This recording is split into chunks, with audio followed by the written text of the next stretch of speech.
ओम सभी को नमस्ते। मंत्रोच्चारण। ओम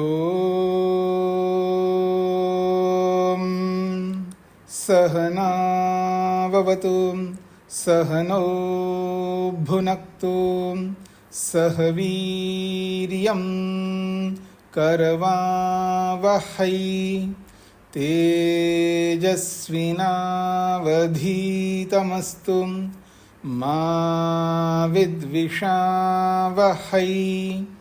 ओम शांति शांति शांति।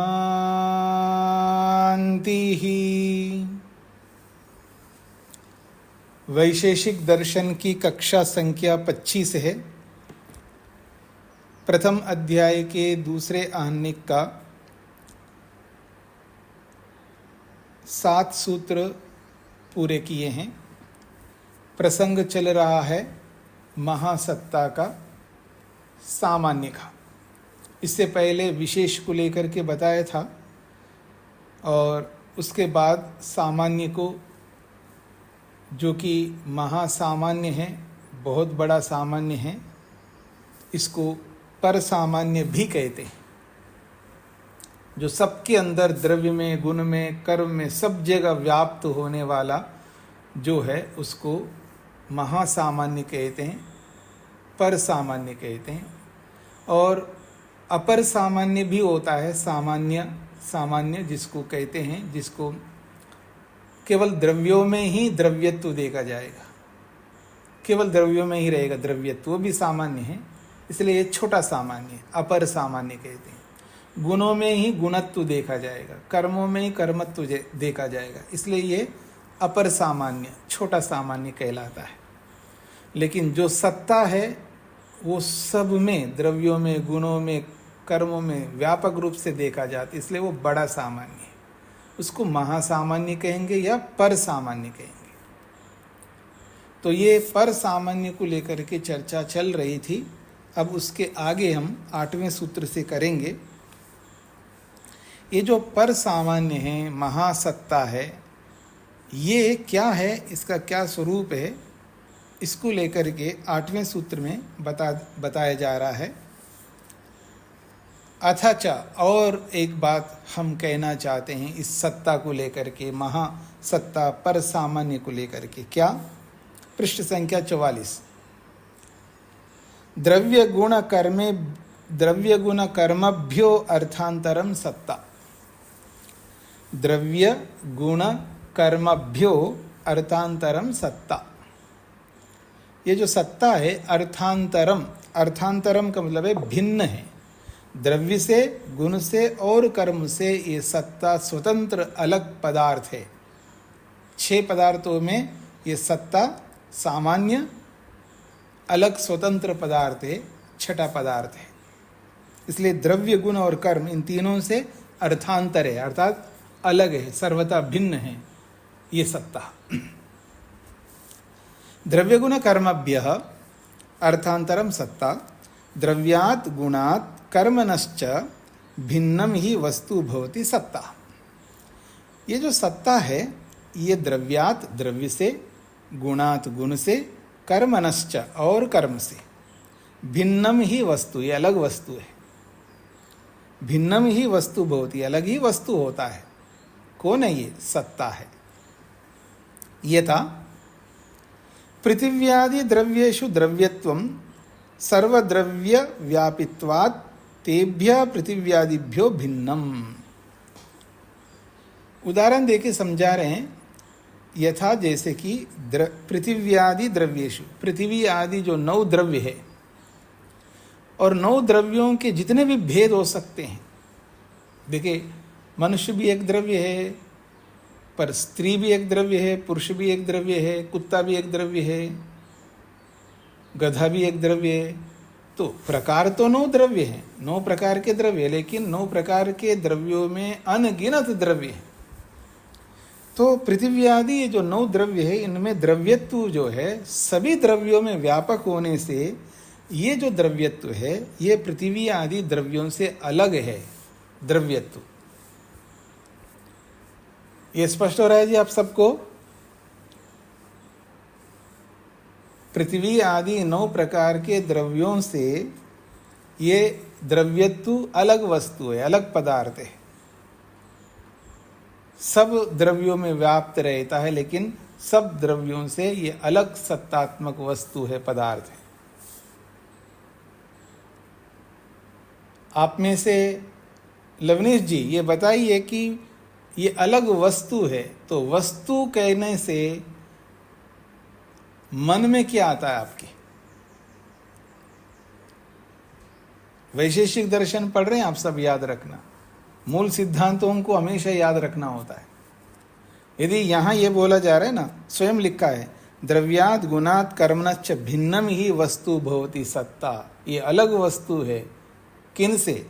द्रव्य से, गुण से, कर्म से अलग वस्तु है। तो वस्तु बोलने से आपके मन में क्या आता है लवनीश जी? आचार्य जी, आता तो द्रव्य है अभी तक तो, कि कोई द्रव्य, कोई वस्तु का नाम लेते हैं तो द्रव्य आता है, क्योंकि द्रव्य से गुण अब भिन्न हो गया है, कर्म भी भिन्न हो गया है। अभी तक मैंने ये समझा था कि ईश्वर ने संसार में जितनी चीजें बनाई है वो 3 भागों में डिवाइड की है वैशेषिक दर्शन के अकॉर्डिंग, एक द्रव्य, एक गुण और एक कर्म।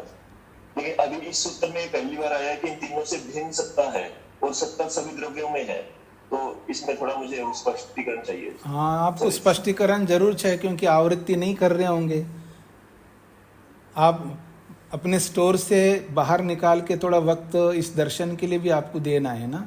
6 पदार्थों में सामान्य एक पदार्थ बताया है, द्रव्य, गुण, कर्म, सामान्य, विशेष और समवाय, ये 6 पदार्थ हैं। ये 6 पदार्थों में सामान्य एक पदार्थ है, अलग वस्तु है। नहीं कहाँ बताया जा रहा है, पुरानी बात को ही यहाँ स्पष्ट किया जा रहा है लवनीश जी।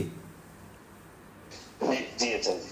हाँ, तो आप सबके मन में वस्तु बोलने से केवल मन में द्रव्य नहीं आना चाहिए। फिर भी द्रव्य आता है वस्तु बोलने से, तो इसका मतलब आप वैशेषिक को नहीं समझ रहे हैं, ये माना जाएगा। क्योंकि वस्तु कहो, पदार्थ कहो, एक ही बात है वैशेषिक में। हाँ, लौकिक भाषा में वस्तु का मतलब द्रव्य आप लेते हैं तो मेरे कोई आपत्ति नहीं है, पर शास्त्रीय भाषा में, दार्शनिक भाषा में वस्तु कहो, पदार्थ कहो, चीज कहो, थिंग कहो, एक ही बात है वैशेषिक भाषा में, अर्थात पदार्थ है।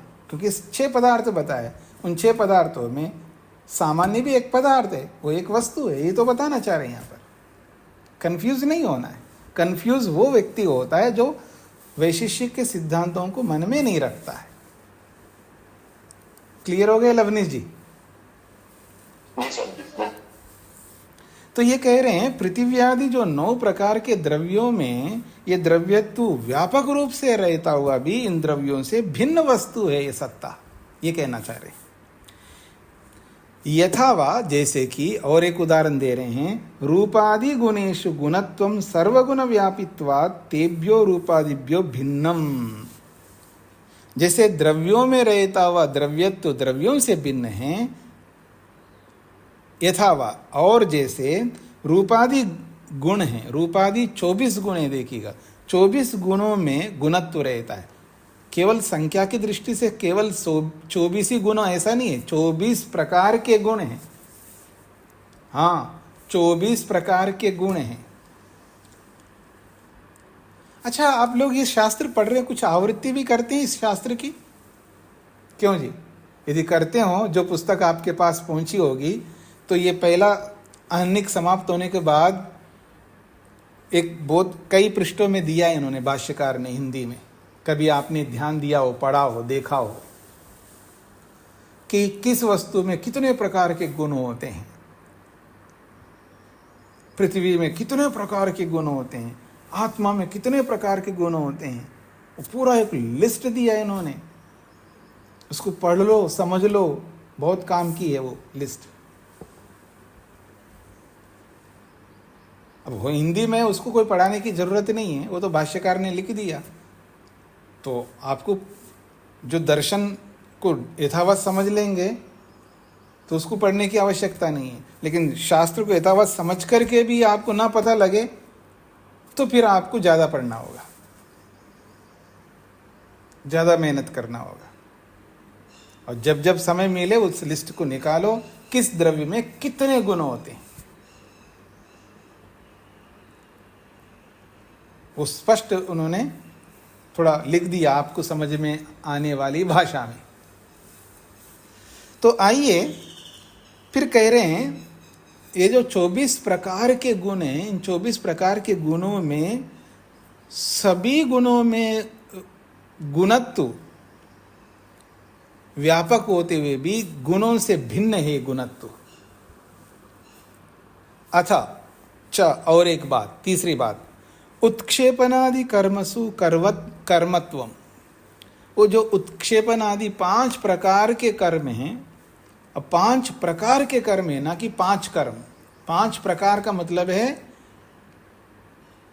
उसके डिवीजन है 5 प्रकार, लेकिन एक एक डिवीजन में कितने कर्म होंगे, अनगिनत। तो 5 प्रकार के कर्मों में कर्मत्व व्यापक होता हुआ भी इन 5 प्रकार के कर्मों से वो अलग है कर्मत्व। तथैव, जैसे ये अलग है ऐसे ही द्रव्य गुण कर्मसु सत्ताय खलु एक रूपतया व्यापित्वात् तेभ्यो द्रव्य गुण कर्मभ्यो भिन्नम वस्तु सत्ता। जैसे द्रव्यों में द्रव्यत्व अलग है, रहता है द्रव्यों में लेकिन अलग है द्रव्यत्व। गुणों में रहता है लेकिन गुणों से अलग है गुणत्व।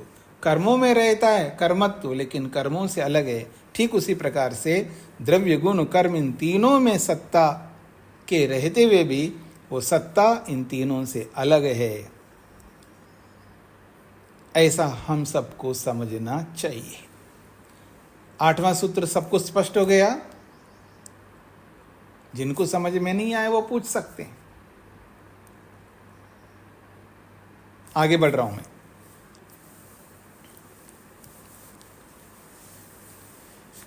अब एक प्रश्नकर्ता ने सत्ता को लेकर के एक प्रश्न किया। सत्ता द्रव्ये भवति द्रव्याद् भिन्ना। ये जो सत्ता है द्रव्य में रहती हुई भी द्रव्य से अलग है। सत्ता द्रव्ये भवति, सत्ता तो द्रव्य में रहेगी, और द्रव्याद् भिन्ना, द्रव्य से अलग होती है। गुणकर्मणि अपि द्रव्ये भवता, गुण और कर्म भी द्रव्य में होते हैं, ये तो आपको पता ही है। गुण कर्मणि अपि द्रव्ये भवता, गुण और कर्म भी द्रव्य में होते हैं। और भिन्नेचा, और द्रव्य में रहते हुए भी गुण अलग है, द्रव्य में रहते हुए भी कर्म अलग है। जब द्रव्य में गुण भी रहता हुआ गुण अलग हो सकता है, द्रव्य में कर्म रहता हुआ द्रव्य से अलग कर्म हो सकता है, तो वैसे ही द्रव्यात् तथा कथम न गुणः कर्म व सत्ता अत्र उच्यते। तो फिर आप ये क्यों नहीं सत्ता को अलग से छठा पदार्थ मानने की क्या जरूरत है? इस सत्ता को द्रव्य से अलग मान रहे हो तो मान लिया, लेकिन गुण को ही सत्ता भी गुण है ऐसे समझ लो ना, क्या फर्क पड़ेगा? अगर सत्ता को गुण नहीं समझना है तो कर्म मान लो, क्या फर्क पड़ेगा? द्रव्य से सत्ता अलग है, तो जैसे गुण द्रव्य में रहता हुआ गुण से अलग है। गुण द्रव्य में रहता है लेकिन गुण द्रव्य से अलग है। गुण अलग पदार्थ है या नहीं है? ऐसे कर्म द्रव्य में रहता हुआ भी द्रव्य से अलग है कर्म, तो सत्ता भी द्रव्य में रहता हुआ द्रव्य से अलग है। तो क्यों ना आप इस सत्ता को गुण मान लो, कर्म मान लो, क्या फर्क पड़ेगा? ये प्रश्नकर्ता का प्रश्न। प्रश्न स्पष्ट हो गया सभी को? आगे समाधान। अत्र उच्यते, अब इसका समाधान दे रहे हैं। गुण कर्मसु भावात् न कर्म न गुण। अरे भले आदमी द्रव्य में रहती हुई सत्ता द्रव्य से अलग है, इतने मात्र से इस सत्ता को गुण नहीं मान सकते या कर्म नहीं मान सकते। क्यों? जैसे द्रव्य में सत्ता रहती है द्रव्य से अलग है, तो ऐसे ही गुण में भी सत्ता रहती है। गुण में भी सत्ता रहती है और गुण से अलग है, कर्म में भी सत्ता रहती है, कर्म से अलग है, तो उसको कैसे गुण मान ले, कैसे कर्म मान ले? ये उत्तर दिया है। गुण कर्मसु भावात, गुण और कर्म में भी सत्ता विद्यमान होने से न कर्म, ये सत्ता कर्म नहीं हो सकता, न गुणा, ये सत्ता गुण भी नहीं हो सकती। गुण कर्मसु भावात रूपादि गुणेषु उत्क्षेपनादि कर्मसु च सत्ताया विद्यमानत्वात्। रूपादि 24 प्रकार के गुणों में सत्ता विराजमान है, उत्क्षेपनादि 5 कर्मों में सत्ता विराजमान है। गुणों में कर्मों में विराजमान होती हुई ये सत्ता गुण और कर्म से भी अलग है। इसलिए न कर्म न गुण, सत्ता न कर्म न गुण। कर्मणि कर्म न भवति, जैसे कर्म में कर्म नहीं हो सकता, जैसे गुणे गुणो न भवति, जैसे गुण में गुण नहीं रह सकता, ठीक इसी प्रकार सत्ता तु कर्मणि च भवति गुणे चापि भवति। फिर भी ये सत्ता गुण नहीं हो सकती, ये सत्ता कर्म नहीं हो सकती। तस्मात् द्रव्यनिष्ठत्वेन ही सत्ता न कर्म न गुण। भले ही द्रव्य में रहती है ये सत्ता, फिर भी ये सत्ता न कर्म हो सकती है, ये सत्ता न गुण हो सकता है। यहां तक स्पष्ट हो गया जी। अगली बात, अवयव द्रव्येषु खलु अवयवी द्रव्यम भवति। ये तो आपको स्पष्ट है, क्लियर है। जो अवयव द्रव्य है, अवयव का मतलब है जो पार्ट्स हैं, जो कण हैं, जैसे मिट्टी के कण हैं। अब घड़ा रूपी जो अवयवी द्रव्य है, मन को एकदम स्पष्ट करना, अवयव द्रव्य, अवयवी द्रव्य। अवयव द्रव्य मतलब टुकड़े, टुकड़े रूपे में जो द्रव्य है, और जो टुकड़े के रूप में नहीं है, एक इकाई के रूप में, एक व्यक्ति के रूप में जो द्रव्य होता है उसको अवयवी कहते हैं। अवयव और अवयवी। तो ये जो अवयव द्रव्य है, अर्थात जो पार्ट्स हैं, जो कण हैं मिट्टी के, इन मिट्टी के कणों में अवयवी द्रव्यम भवति। अवयवी द्रव्य यानी घड़ा मिट्टी में होता है। सत्ता तदपि, फिर भी अवयव द्रव्यों में अवयवी द्रव्य के होते हुए भी तदपि सत्ता न, वो भी सत्ता नहीं है। वो जो अवयवी द्रव्य है उसको अगर आप सत्ता कहने लगे तो वो भी नहीं हो सकता। न गुण कर्मसु भावादेव। क्यों नहीं है? क्योंकि जैसे गुण कर्मों में भी सत्ता विराजमान होने से, जैसे सत्ता गुण और कर्म नहीं हो सकता, ऐसे ही ये अवयवी द्रव्य अवयवों में रहते हुए भी अवयवी द्रव्य सत्ता नहीं हो सकती। किनको नहीं समझ में आया जी?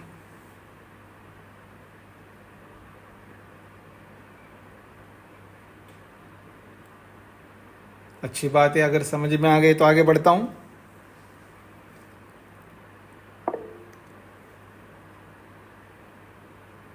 हाँ जी, शकुंतला जी। नमस्ते स्वामी जी। ये जो अंतिम पंक्ति है उसे थोड़ा फिर से समझा दीजिए। ये कहना चाह रहे हैं कि जैसे सत्ता द्रव्य में रहती है लेकिन द्रव्य से अलग वस्तु है। कोई सोचे कि गुण को मान लो सत्ता, कर्म को मान लो, तो कहा है नहीं मान सकते। क्यों? क्योंकि जैसे द्रव्य में रहती हुई सत्ता द्रव्य से अलग है, वैसे ही सत्ता गुण में भी रहती है, और जैसे गुण में रहती है वैसे कर्म में भी सत्ता रहती है। तो गुण में रहती हुई भी सत्ता गुण से अलग है, कर्म में रहती हुई सत्ता कर्म से अलग है। अब द्रव्य में रहती हुई सत्ता द्रव्य से अलग है, ये जो बात कही, इसको दूसरे शब्दों में कहा है कि द्रव्य दो प्रकार का होता है। एक होता है अवयव द्रव्य, जिसको आप कारण द्रव्य कहते हो। अवयव द्रव्य का मतलब है कारण द्रव्य, और अवयवी द्रव्य का मतलब है कार्य द्रव्य। अब मैं इन्हीं को, ये जो शब्द है अवयव द्रव्येषु खलु अवयवी द्रव्यम भवति, इसको मैं आपके शब्दों में, जिस भाषा को आप जानते हो उस भाषा में बोलूं, कि कारण द्रव्य में कार्य द्रव्य रहता हुआ भी कार्य द्रव्य सत्ता नहीं है। ये बात को इन्होंने अवयव द्रव्य और अवयवी द्रव्य के रूप में बताया। अवयव द्रव्यों में अवयवी द्रव्य रहता हुआ भी अवयवी द्रव्य सत्ता नहीं हो सकती। शकुंतला जी, स्पष्ट हुआ? जी स्वामी जी। जी।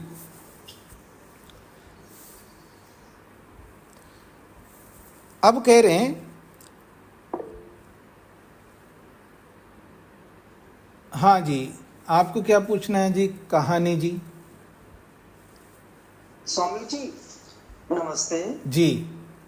ये जो अभी बात आई कि अवयवी द्रव्यों में अवयवों के रहते हुए भी सत्ता नहीं। नहीं नहीं नहीं कारण नहीं, द्रव्य- उल्टा उल्टा बोल रहे हो। अवयवी द्रव्यों में अवयव द्रव्य रहते, ऐसा नहीं है। अवयव द्रव्यों में अवयवी द्रव्य रहता है। इसको मैं दूसरे शब्दों में बोलूं, कारण द्रव्यों में कार्य द्रव्य रहता है। अर्थात मिट्टी द्रव्य में घड़ा रूपी द्रव्य रहता है। जी ओके। स्पष्ट हो गया? दबे रहते हुए भी वो कार्य द्रव्य जो है वो सत्ता नहीं है। ठीक है, धन्यवाद जी, सत्ता नहीं है वो, क्योंकि सत्ता स्वतंत्र वस्तु है ना, अलग पदार्थ है ना।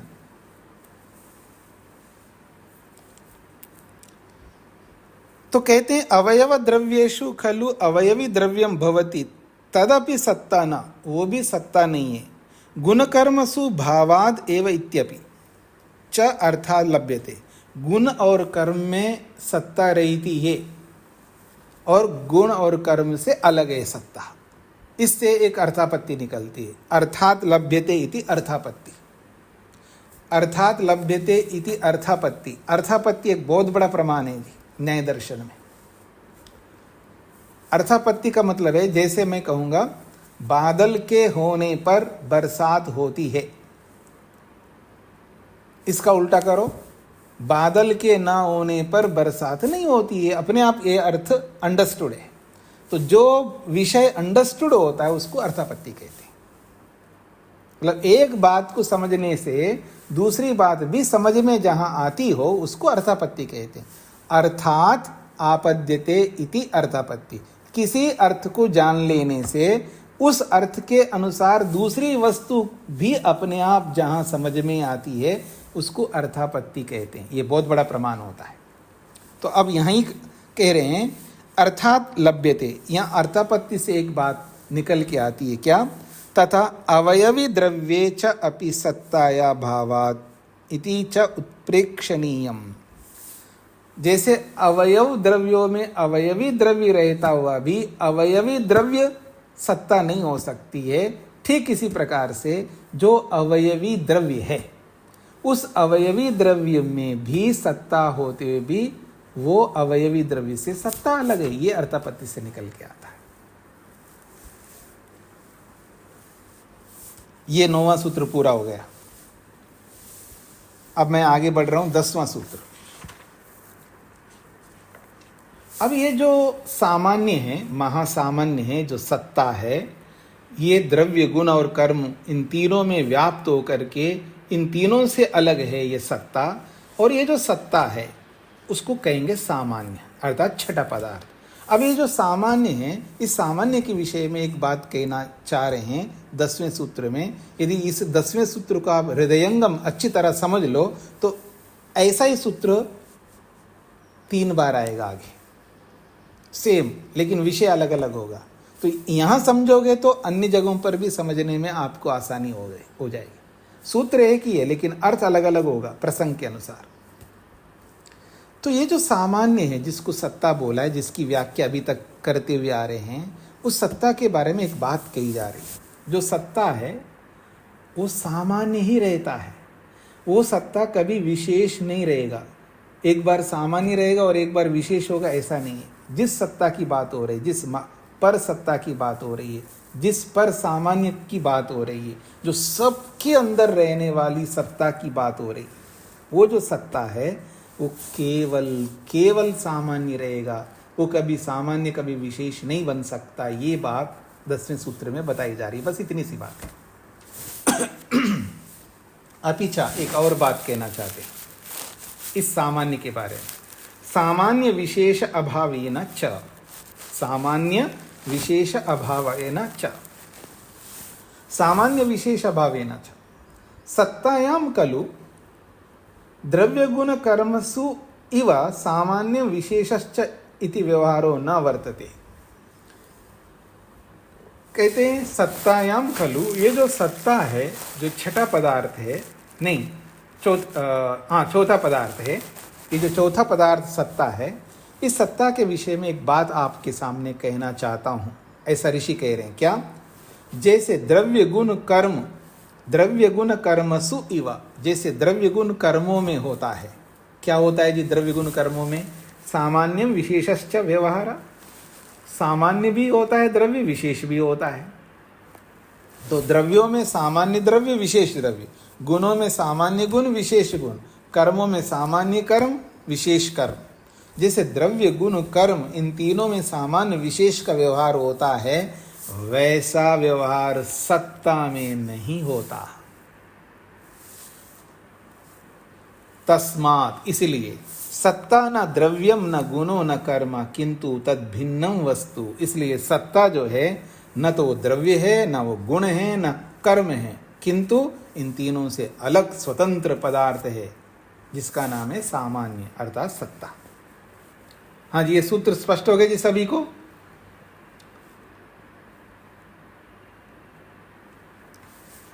अच्छी बात है। अब मैं आगे बढ़ रहा हूं। 11वां सूत्र। अरुण जी। हाँ स्वामी जी। जी नमस्ते स्वामी जी। जो सत्ता आपने बताई जो अवयव द्रव्यों में है और अवयवी द्रव्यों में है, वो वही सत्ता मानी जाएगी या कुछ अलग है? देखिए, सत्ता जो है अवयव द्रव्यों की सत्ता अलग प्रकार की है, और जब वो मिट्टी में जब सत्ता रहती है तो मिट्टी की सत्ता है वो। अब मिट्टी से हमने घड़ा बना दिया, घड़ा अलग तत्व है ना, अलग कार्य पदार्थ अलग होता है, कारण पदार्थ अलग होता है। तो जैसे कारण पदार्थ की सत्ता अलग प्रकार की है, और जब घड़ा बन करके जब घड़ा स्वतंत्र कार्य द्रव्य हो गया, हाँ अगर कार्य द्रव्य में कारण द्रव्य रहता है एक अलग बात है, लेकिन कार्य द्रव्य एक स्वतंत्र पदार्थ है, इसलिए उसको कार्य द्रव्य कहते हैं। तो कार्य द्रव्य की अपनी सत्ता है, जैसे कारण द्रव्य की अपनी सत्ता है तो कार्य द्रव्य की अपनी सत्ता है। यूं समझ लीजिएगा कि आपने बेटे को पैदा किया, आपकी सत्ता अलग है, बेटे की सत्ता अलग है, भले ही आपका बेटा है। ऐसे मिट्टी ने घड़े को पैदा किया है, मिट्टी की सत्ता अलग है और घड़े की सत्ता अलग है, ऐसे समझ लीजिए।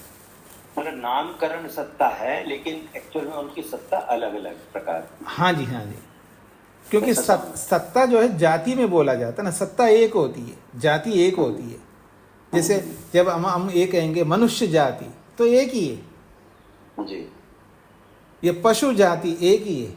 जातियां अलग अलग होती हैं लेकिन वो मनुष्य जाति में एक ही रहती है। एक ही का मतलब है जो मनुष्यत्व है, यही तो जाति है। और वो मनुष्यत्वपना, मनुष्यपन, वो सब में एक जैसी होती है, इसलिए उसको जाति में एक बोला जाता है। जी ठीक है, धन्यवाद जी। चंद्र जी। जी नमस्कार स्वामी जी। हाँ जी। सत्ता का अर्थ व्यवहार को ही मानेंगे क्या? व्यवहार का मतलब कौन सा व्यवहार? जैसे घड़े का व्यवहार? नहीं, व्यवहार तो उसका उपयोग है, उसका यूज है। यूज को सत्ता नहीं बोला जा रहा यहाँ। सत्ता का मतलब है एग्जिस्टेंस, उसकी विद्यमानता, उसकी मौजूदगी। हाँ जी। ठीक है सर। जी। अनिल जी। स्वामी नमस्ते जी। अरुण जी, पिछले सूत्र में आप कह रहे हैं कि जो है ये अवयवी द्रव्य की सत्ता नहीं होती, और यहाँ कह रहे हैं कि सत्ता पृथक पृथक या सब में सत्ता है, अवयवी द्रव्य में भी सत्ता है। नहीं, मैंने पहले कब कहा अवयवी द्रव्य में सत्ता नहीं होती, ऐसा कहा था क्या जी? क्यों बोले आप में से कोई? घड़ा है स्वामी जी, घड़ा तो अवयवी द्रव्य हो गया ना, तो उसमें सत्ता रहती है। मुझे तो जैसे ध्यान नहीं, आप कंफ्यूज इसलिए हो रहे हैं क्योंकि मैंने ये कहा है अवयव द्रव्यों में अवयवी द्रव्य होता हुआ भी अवयवी द्रव्य सत्ता नहीं है, ये बोला है। द्रव्य सत्ता नहीं है, पहले सुन लीजिए, पहले कॉन्सेप्ट को सुन लीजिए। द्रव्य सत्ता नहीं है एक अलग बात है, और द्रव्य में सत्ता नहीं है एक अलग बात है। जी स्वामी जी। क्लियर हुआ आपको? मुझे क्लियर नहीं हुआ कि अवयव में तो सत्ता है और अवयवी द्रव्य में भी सत्ता है, एक तरफ ये भी एक है, एक तरफ नहीं है। नहीं, आप समझ नहीं रहे ना। मैंने ये कहा जो अवयवी द्रव्य है वो सत्ता थोड़ी है। जैसे द्रव्य में सत्ता, सुन लीजिए पहले, द्रव्य में सत्ता है तो द्रव्य में सत्ता होते हुए द्रव्य से अलग है ना वो सत्ता। जी हाँ। ठीक है, यहाँ ये बोला गया है कोई ये ना सोचे कि अवयव द्रव्यों में अवयवी द्रव्य होती है तो अवयवी द्रव्य होता है, वो अवयवी द्रव्य को ही सत्ता मान ले। तो कह रहे नहीं, अवयवी द्रव्य सत्ता नहीं होती है, जी स्वामी। ये बोला गया है। जी स्वामी। अब कंफ्यूजन ठीक हो गया आपका? जी हाँ स्वामी जी। अब आइए सूत्र संख्या 11 है। अभी तक हमने जो चर्चा की है पर सामान्य का, महासामान्य का, बड़ी सत्ता का। अब आगे जो चर्चा होने जा रही है ये अपर सामान्य का, छोटी सत्ता की बात हो रही है। हाँ जी, सरस्वती जी को क्या कहना था? नमस्ते स्वामी जी। स्वामी जी, जो चौथा पदार्थ है जो सामान्य है उसको भी सत्ता कह सकते हैं? नहीं, वही है, उसी की चर्चा चल रही है। वही सत्ता। हाँ, उसी सत्ता की बात हो रही है। हाँ जी। जी। उमेश जी को क्या कहना था? स्वामी जी, ये जो आपने शुरू में बताया था कि अभी जेयत्व वो उसी को ही तो सत्ता नहीं कहते? नहीं, वो तो किसी की कोई वस्तु है, अर्थात कोई पदार्थ है, उस पदार्थ के होने के पहचान चिन्ह है वो। मान लीजिए, जैसे मान लीजिए मैंने कहा ये द्रव्य है, अब वो द्रव्य है या नहीं है उसका क्या पहचान है उसके पीछे, मतलब उसको कैसे मानूं कि वो पदार्थ है, वो द्रव्य है? तो है उसका अस्तित्व है, उसके अंदर एग्जिस्टेंस है, उसका अस्तित्व है, उसकी विद्यमानता है, इसलिए वो द्रव्य है। इतना ही है? नहीं, उसका नाम भी होता है। इतना ही है? नहीं, उसको हम जान भी सकते हैं। तो अस्तित्व, अविधेयत्व और ज्ञेयत्व, ये तीन जिसमें हो वो पदार्थ है। तो सत्ता का भी अस्तित्व है, उसकी भी विद्यमानता है, सामान्य है, उसका अस्तित्व है, उसका नाम भी है, पर सामान्य अपर सामान्य नाम भी है उसका, और उसको हम जान भी सकते हैं, इसलिए वो पदार्थ है। अच्छा, तो सत्ता को भी पदार्थ कहेंगे? हाँ जी, पदार्थ है ना, 6 पदार्थों में एक पदार्थ है।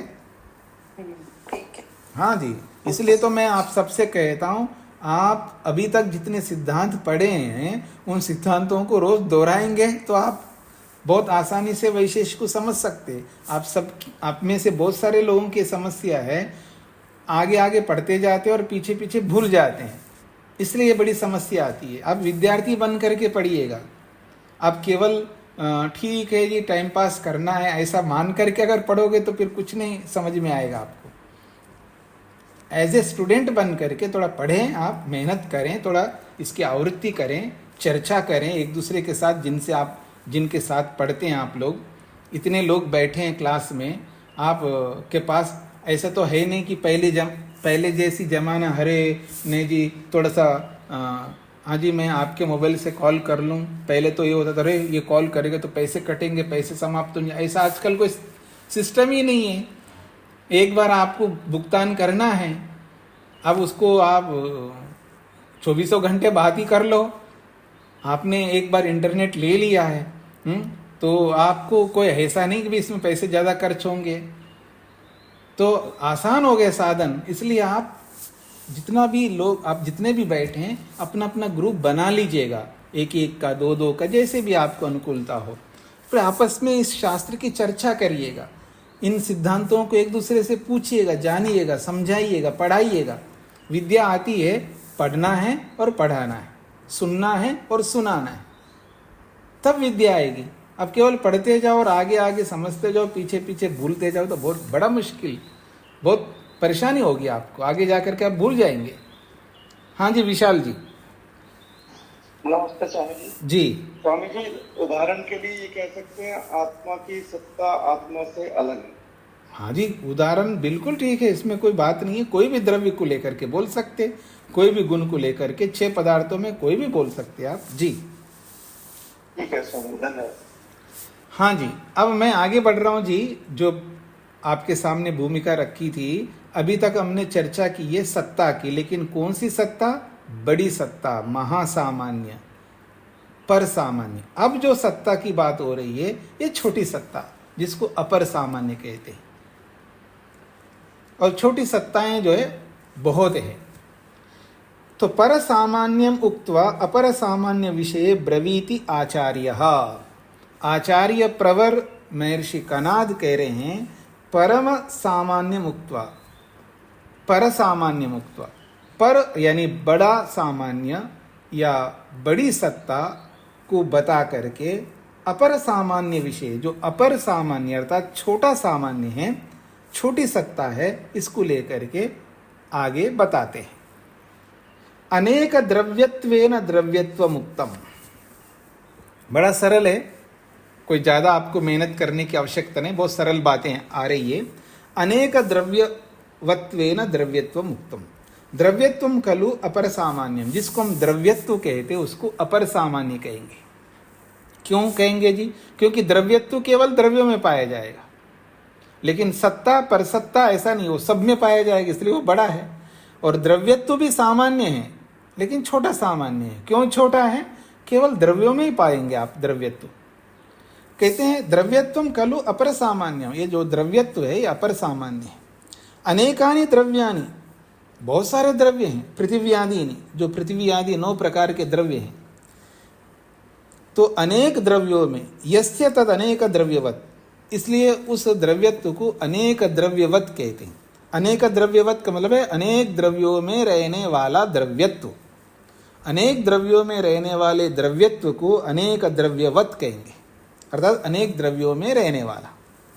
तस्य भावा, उस अनेक द्रव्यों में रहने वाला जो द्रव्यत्व है उसके लिए कह रहे हैं अनेक द्रव्यवत्वम, उसको अनेक द्रव्यवत्व कहते। अनेक द्रव्यवत्व का मतलब है अनेक द्रव्यों में रहने वाली सत्ता। तेन अनेक द्रव्यवत्वेन अनेक द्रव्येषु पृथिव्यादिषु समान रूपेण भवति। वो जो अनेक द्रव्यत्व है, अर्थात अनेक द्रव्यों में रहने वाला द्रव्यपन है, वो अनेक द्रव्यों में, कौन है वो अनेक द्रव्य? पृथिव्यादिषु, पृथ्वी आदि 9 प्रकार के द्रव्यों में समान रूप से, समस्त द्रव्यों में, 9 प्रकार के सभी द्रव्यों में समान रूप से एक जैसा रहता है, उसका नाम है द्रव्यत्व। द्रव्यत्वम समान रूपेण भवति। द्रव्यत्व तो सभी द्रव्यों में समान रूप से रहता ही है। तस्मात् द्रव्य व्यक्ति तो भिन्नम वस्तु, द्रव्य व्यक्ति से यानी द्रव्य से द्रव्यत्व अलग वस्तु है। द्रव्यत्वम अपर सामान्य मुक्तम, और ये द्रव्यत्व को अपर सामान्य के रूप में कहा गया है। द्रव्यों में द्रव्यत्व रहता हुआ द्रव्यों से अलग है द्रव्यत्व। किनको नहीं समझ में आया जी?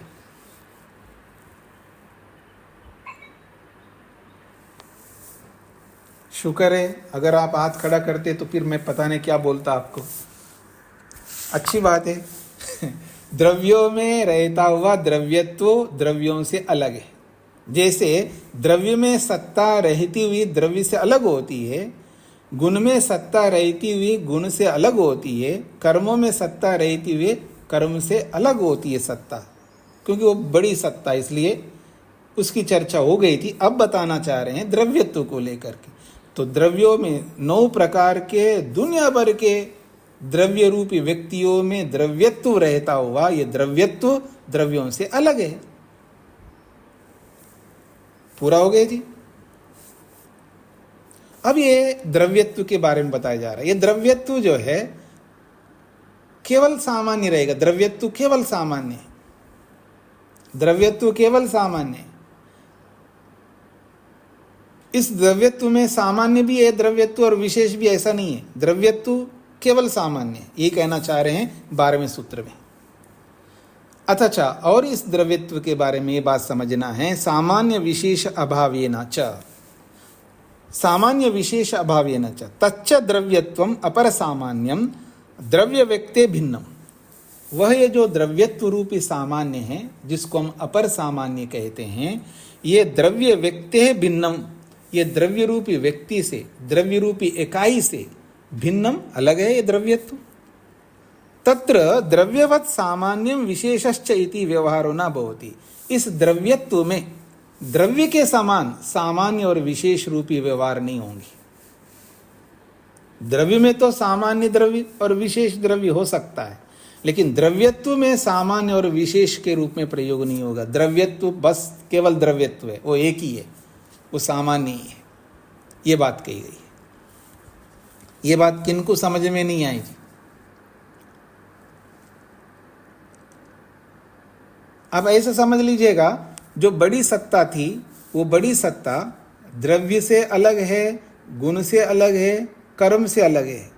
द्रव्य सामान्य भी होते हैं, विशेष भी होते हैं, गुण सामान्य भी होते हैं, विशेष भी होते हैं, कर्म भी सामान्य भी होते हैं, विशेष भी होते हैं। उनके समान बड़ी सत्ता सामान्य भी है और विशेष भी नहीं है, केवल सामान्य, ऐसे पीछे बताया था। अब वो बड़ी सत्ता के बारे में बोला, अब छोटी सत्ता के बारे में बोला जा रहा है। बस इतनी सी बात है कि ये जो छोटी सत्ता है, जो द्रव्यत्व जिसको आप कहते हैं, ये द्रव्यत्व केवल सामान्य है, केवल अपर सामान्य है। इसमें सामान्य भी होगा, ये विशेष भी होगा, ऐसा व्यवहार नहीं होता है द्रव्यों के समान। बस इतनी सी बात है। हाँ जी, स्पष्ट हो गया जी सभी को? जैसे द्रव्यों के बारे में बताया जा रहा है द्रव्यत्व को लेकर के, वैसा ही गुणों के बारे में बताया जाए। गुणों में गुणत्व रहता है, गुणों में गुणत्व रहता हुआ भी गुणों से गुणत्व अलग है। अब 13वां सूत्र को देखिएगा, बहुत सरल है। तथा वैसा ही गुणेषु भावाद गुणत्व मुक्तम, गुणों में रहता हुआ भी गुणत्व अलग है ऐसा कहा गया है।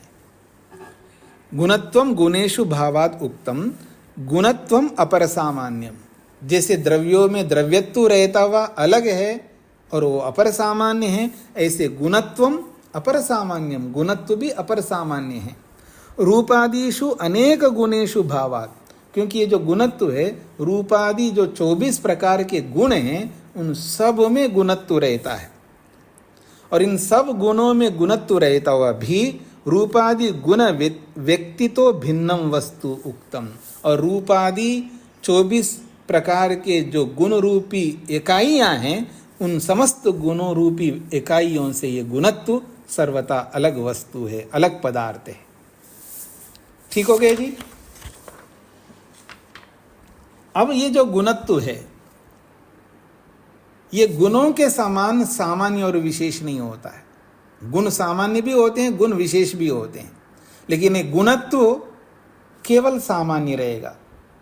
इस गुणत्व में सामान्य और विशेष का व्यवहार नहीं होगा, ये 14वें सूत्र में बोला है। अतः सामान्य विशेष अभावेन च गुणत्वम अपर सामान्यम, ये जो गुणत्व है ये अपर सामान्य है। गुण व्यक्ते भिन्नम वस्तु, और ये गुण रूपी इकाई से अलग वस्तु है। तत्र गुणवत् सामान्यम विशेषश्च इति व्यवहारो न भवति। गुणों के समान गुणत्व में सामान्य और विशेष का व्यवहार नहीं होता है। स्पष्ट हो गए जी? एक को समझ लो गुणत्व को, तो कर्मत्व भी समझ में आएगा, द्रव्यत्व भी समझ में आएगा। द्रव्यत्व को समझ लो तो गुणत्व भी समझ में आएगा, कर्मत्व भी समझ में आएगा। कर्मत्व को समझ लो तो गुणत्व और द्रव्यत्व भी समझ में आएगा, सब एक जैसे हैं। मधु जी को क्या कहना है? स्वामी जी सादर नमस्ते। स्वामी जी अपर सामान्य क्या होगा? सामान्य तो समझ आया। कमाल कर दिया आप, पूरा रामायण सुन करके फिर वहीं पर पहुंच गए। नहीं समझ। हाँ, अब सुन लीजिएगा। तो अब मैंने इतने बार बताया, आपको पहले पूछना चाहिए था। इतना संशय रहते हुए आगे की बात, कई बार जब संशय होता है ना, हाथ खड़ा कर लेना चाहिए। मैं पूछता हूँ तब आप हाथ खड़ा करते हैं, आपको जब पढ़ाते समय जो बात समझ में नहीं, उसी वक्त हाथ खड़ा करके रखना, ताकि मैं उस बात को कंप्लीट करके आपके शंका का समाधान कर सकूं। और शंका मन में रखते हुए जो भी सुनोगे आप सुन नहीं पाओगे, क्योंकि आपका मन बार बार शंका में, प्रश्न में जाएगा। प्रश्न को सुलझाने में आपका मन लगा रहेगा, मेरी बात आप पकड़ नहीं पाएंगे। ये विद्यार्थी का लक्षण नहीं रहेगा। इसलिए विद्यार्थी के लक्षणों को धारण करके विद्यार्थी बन करके विद्या ग्रहण करनी होती है। तो आइए, ये जो पर सामान्य है उसको पर क्यों बोला गया है? पर का मतलब ऊंचा सामान्य, बड़ा सामान्य। क्यों बोला जाता है बड़ा सामान्य? क्योंकि वो सब जगह व्यापक रूप से रहता है। जो सब जगह व्यापक रूप से रहता है, तो सब जगह कहाँ कहाँ रहता है? तो द्रव्य में भी रहता है। दुनिया भर के द्रव्यों में, सब द्रव्यों में व्यापक रूप से सामान्य रहता है सत्ता। ऐसे ही दुनिया भर के गुण हैं, उन सब दुनिया भर के गुणों में सत्ता भी व्यापक रूप से रहती है। और दुनिया भर के कर्म में, समस्त द्रव्यों में भी सत्ता रहती है। तो सब में रहने वाला जो पदार्थ है उसको सामान्य कहते हैं, उसको सत्ता कहते हैं। लेकिन वो कैसी सत्ता? बड़ी सत्ता है। बड़ी क्यों है? क्योंकि सब जगह रहती है। ये हो गया पर सामान्य। अब ये जो अपर सामान्य है वो भी सामान्य है, वो भी सत्ता है, पर वो कैसी सत्ता है? वो छोटी सत्ता है। एक बाप है, एक बेटा है। बाप के रहते हुए बेटा बड़ा नहीं होता है। बाप चला जाए घर छोड़ के फिर वो बड़ा होगा, लेकिन ये जाता नहीं, ये बड़ा, ये सत्ता हमेशा रहता है। इसलिए ये जो छोटा सामान्य है, अपर सामान्य है, ये हमेशा छोटा ही रहेगा। तो ये छोटा कहो या अपर कहो, ये क्यों छोटा है, क्यों अपर है? क्योंकि ये केवल द्रव्यों में रहने वाला द्रव्यत्व है। ये द्रव्यत्व सामान्य है, अपर सामान्य, केवल द्रव्यों में रहता है। और गुणत्व भी सामान्य है, छोटा सामान्य। क्योंकि वो छोटा क्यों है? क्योंकि केवल गुणों में रहता है। और जो कर्मों में रहने वाला कर्मत्व है वो भी छोटा है, वो भी केवल कर्मों में रहता है। तो कर्मों में रहने वाला कर्मत्व, गुणों में रहने वाला गुणत्व, द्रव्यों में रहने वाला द्रव्यत्व, ये तीनों सामान्य हैं। लेकिन कैसे सामान्य तीनों? ये छोटे सामान्य हैं। इन्हीं छोटे सामान्यों को अपर सामान्य बोला है। अब क्लियर हुआ? कोई नई बात नहीं बताई आपको जी। अब आते हैं जी कर्मत्व के विषय में। 15वां सूत्र है कर्मत्व। कर्मसु भावात कर्मत्व मुक्तम। कर्मों में रहने के कारण से कर्मत्व को भी अपर सामान्य के रूप में उक्तम कह दिया गया है, ऐसा समझ लेना चाहिए।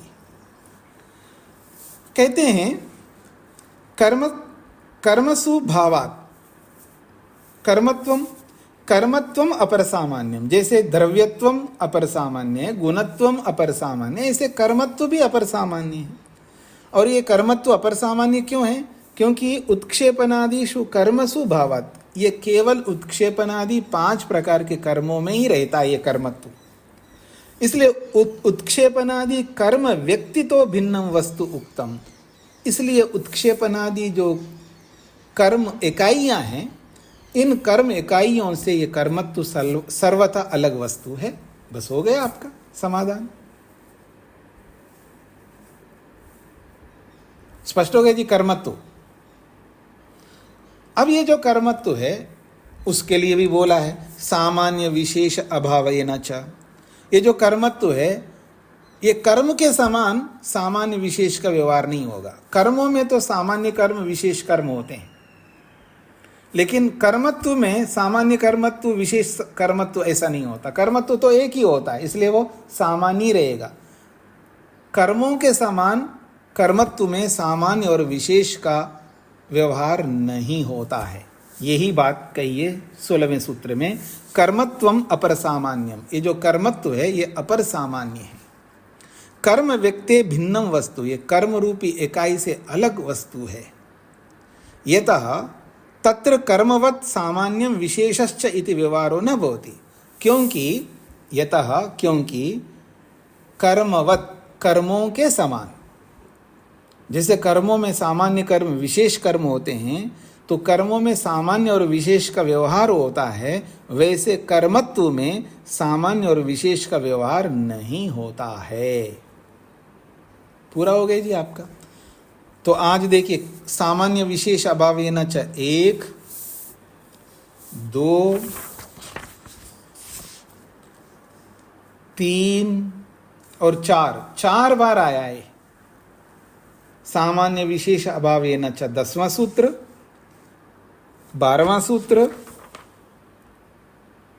14वां सूत्र और 16वां सूत्र। 4 बार एक ही सूत्र आया और चारों बार अलग अलग। एक पर सामान्य सत्ता के बारे में आया है, एक बार द्रव्यत्व के बारे में आया है, तीसरी बार गुणत्व के बारे में आया है और चौथी बार कर्मत्व के विषय में आया है। सूत्र सेम है, लेकिन चारों सूत्रों का अर्थ अलग अलग है।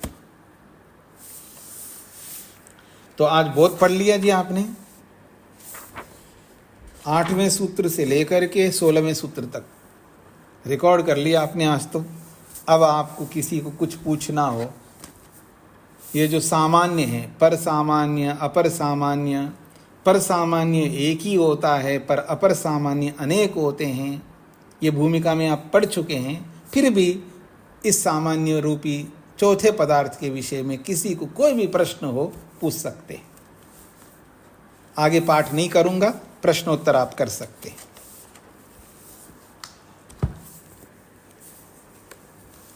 अगर इनमें कोई प्रश्न नहीं है तो पीछे का भी आप प्रश्न कर सकते हैं। सिद्धांत आपके मन में होने चाहिए। अगर आपके पास कोई प्रश्न नहीं है तो फिर मैं करूंगा प्रश्न। हाँ जी, विशाल जी। नमस्ते स्वामी जी। स्वामी जी, पर सामान्य और अपर सामान्य को आत्मा की सत्ता और आत्मीयता की सत्ता उदाहरण मान सकते हैं? फिर बोलिए। पर सामान्य और अपर सामान्य। असामान्य नहीं बोलिए, असामान्य मत बोलिए। असामान्य बोलेंगे तो विशेष हो जाए। अपर सामान्य बोलिए। हाँ, अपर सामान्य। हाँ जी। तो दोनों के जो उदाहरण है, इसमें आत्मा और आत्मा की जो आत्मीयता है, इनकी सत्ता अलग अलग है, ऐसा माने? नहीं, देखिए, जबरदस्ती हम किसी को किसी के साथ जोड़ने का प्रयास नहीं कर सकते। आत्मा एक द्रव्य है, तो आत्मा एक द्रव्य होने के नाते जो आत्मा रूपी द्रव्य में द्रव्यत्व रहता है, तो जो आत्मा रूपी द्रव्य में जो द्रव्यत्व है, वैसा ही द्रव्यत्व समस्त द्रव्यों में रहता है, चाहे वो जड़ द्रव्य हो चाहे चेतन द्रव्यों में। इसको अपर सामान्य कहेंगे।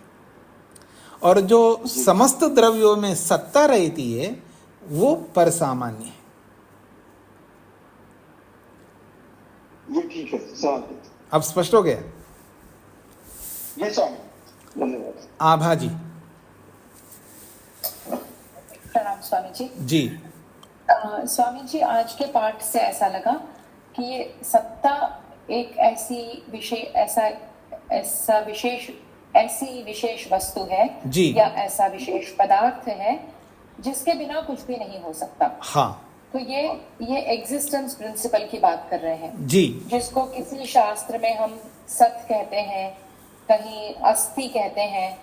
ये उसी का पर्यायवाची शब्द लग रहा है। हाँ जी। वैशेषिक में सत्ता यानी जो वेदांत का सत है, और अस्थि भाति जिसको कहते हैं, तो अस्थि जो है एग्जिस्टेंस प्रिंसिपल। हाँ जी, अस्थि कहो। इसलिए इसकी परसत्ता है कि इसके बिना कुछ भी नहीं हो सकता है। जी जी, अस्ति कहो, विद्यते कहो, वर्तते कहो, भवति कहो, ये सब एक ही सत्ता को ही बता रहे हैं। पर ये सत्ताएं दो प्रकार की होती है, एक पर सत्ता, पर सामान्य, महासामान्य, और एक अपर सत्ता, छोटा सामान्य। अपर सत्ता जो है वो पर सत्ता पे डिपेंडेंट रहेगी। केवल पर सत्ता ही है जो नित्य निरंतर है। जी बिल्कुल। The most independent existence principle जी जो जी है सत्ता है। जी। अंजलि जी। स्वामी जी, ये मुझे 9वें सूत्र का जो भाष्य का आखिरी पंक्ति है, आपने समझा तो दी है 2 बार, पर मुझे थोड़ा और क्लियर करना। जी बोलिए। हाँ जी, ये जो आखिरी पंक्ति है भाष्य की सूत्र 9 की जो है, नहीं, कहाँ से वो बोलिएगा। ये है अवयव हाँ जी। द्रव्य यीशु। जी, ये जो बताना चाह रहे हैं, ये बात चल रही है सत्ता को लेकर के, कि सत्ता को क्यों ना हम गुण समझा जाए, सत्ता को क्यों ना कर्म समझा जाए, ये प्रश्नकर्ता का प्रश्न है। तो कहते हैं नहीं, सत्ता को गुण नहीं समझ सकते, सत्ता बराबर गुण नहीं हो सकता, सत्ता बराबर कर्म नहीं हो सकता। क्यों? क्योंकि जैसे द्रव्यों में सत्ता रहती हुई द्रव्यों से अलग होती है सत्ता, ऐसे ही गुणों में भी सत्ता रहती है, और गुणों में भी सत्ता रहती हुई गुणों से अलग है, और कर्मों में भी सत्ता रहती है, कर्मों से अलग है। इसलिए सत्ता को गुण और कर्म नहीं समझ सकते। यहां तक समझा करके फिर आगे कह रहे हैं, कोई ये ना सोचे कहीं भूल से, क्योंकि जो अवयवी द्रव्य है, इसको मैं दूसरे शब्दों में बोलूं, अवयवी द्रव्य इट मीन्स कार्य द्रव्य। तो ये जो कार्य द्रव्य है वो कारण द्रव्यों में रहता है, अर्थात घड़ा मिट्टी में रहता है। तो कोई ये ना समझे कि मिट्टी में घड़ा रहता है तो ये घड़ा जो है सत्ता है, ऐसा ना समझे। उसके लिए बोला है अवयव द्रव्येषु खलु अवयवी द्रव्यम भवति।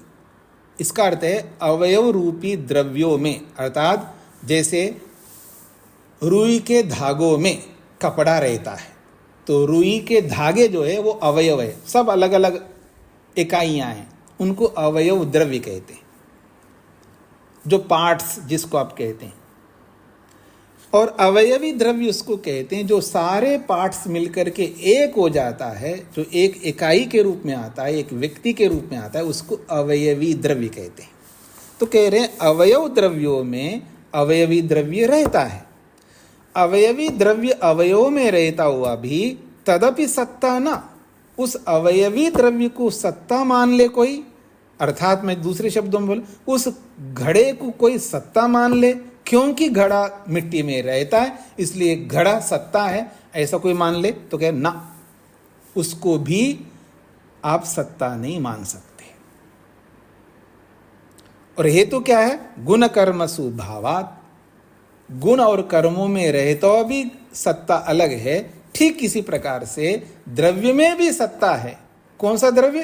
कार्य द्रव्य। घड़े में भी घड़े की सत्ता है, इसलिए घड़ा कार्य द्रव्य, अवयवी द्रव्य सत्ता नहीं हो सकती, वो सत्ता से अलग है, वो अवयवी द्रव्य, ये बोला है।